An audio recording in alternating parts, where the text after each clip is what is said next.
Hey everyone, it's Mel.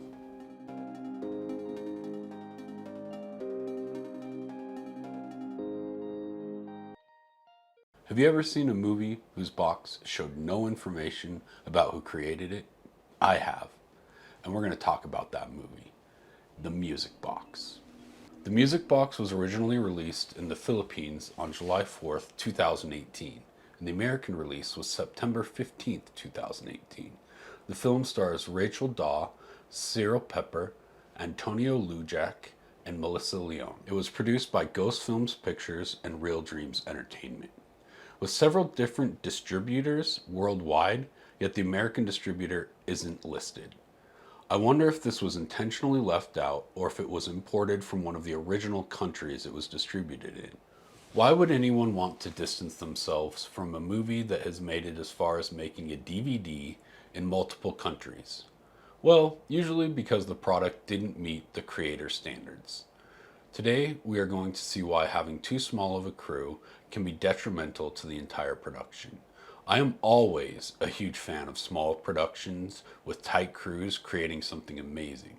However, this film, I believe, suffers from family connections between the producers and the creative leads, causing a lack of constructive criticism and creating a flat and underwhelming film. The Marzgali family is the power behind this film. Three of the producers are in the Marzgali family, and the executive producer was, you guessed it, co-writer and assistant director Adriana Marzgali and Maria Marzgali. John Reel is the only one with creative control who was not in the family. John directed and co-wrote the film. He was also in charge of all the special effects. It is unclear if he personally did all the VFX or if he just had his colleagues do it under the Real Dreams Entertainment Company name. I was unable to find a credit for the editor. I watched the movie to the end and looked online. I am again not sure if this is intentionally done by the filmmakers or at the request of the editor. But either way, it doesn't seem good for the movie. As you can see, basically one family put all the money into the film, and the director co-wrote it, so there wasn't very much constructive criticism coming from creatives who the producer or director trusted. This created weakness in the acting and overall tone of the film. I know what we'll do. Let's order our pizza. Yeah, what do you say? Do you like that idea? The actors feel like they had little or no direction. You can see them acting, meaning we can see the actors trying to feel or act a certain way, but we never believe the actors actually feeling the emotions they are trying to portray. This breaks any immersion the film tries to create.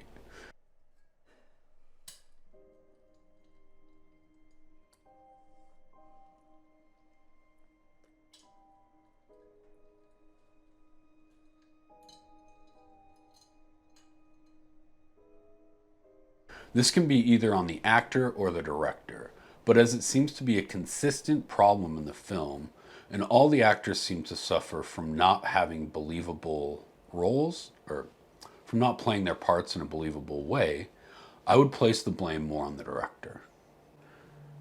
There is a scene where Annabelle, played by Rachel Daw, is talking to a psychic in the upstairs bedroom.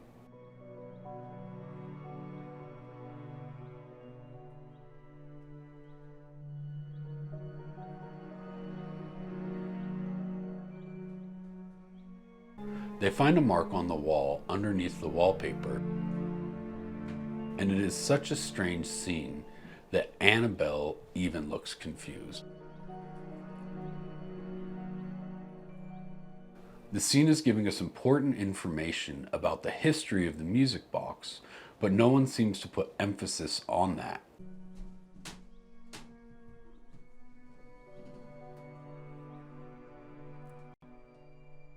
Then there is the little ghost girl, Lania, who always looks like a girl pretending to be a ghost. Her performance never evokes fear or a sense of unease, and she never moves in an abnormal way that would be hard for a person to mimic. She just looks like a girl in a nightgown with VFX on her face. since the director, who was also the VFX person, was in charge of this, I put the blame on him as well.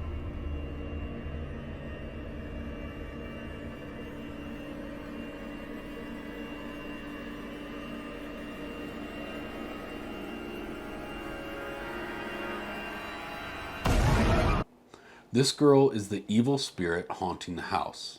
She should be scary in one way or another. Appearance, behavior, movement, voice, or diegetic sounds are all areas that the ghost should evoke fear in. Yet somehow it falls short on all fronts. There are countless other issues with the film. The lighting has no separation, and it isn't used in an artistic way to emphasize the scene or the character's emotions. Lighting is literally just used to light the space and make the actors visible. The pacing isn't controlled by the editor. It feels like it is controlled by the length of the recorded scenes. The edits don't change tempo to change the pace of the movie, and the story feels copy-pasted from like a bunch of different B-horror films. And the set dressings feel like craft quality at best.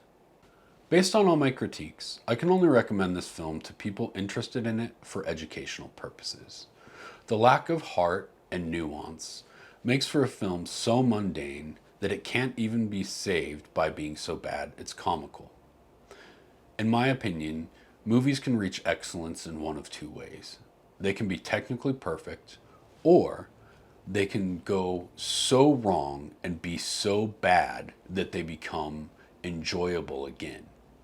This excellence isn't achieved by the way the creators intended, but the audience still receives that same feeling.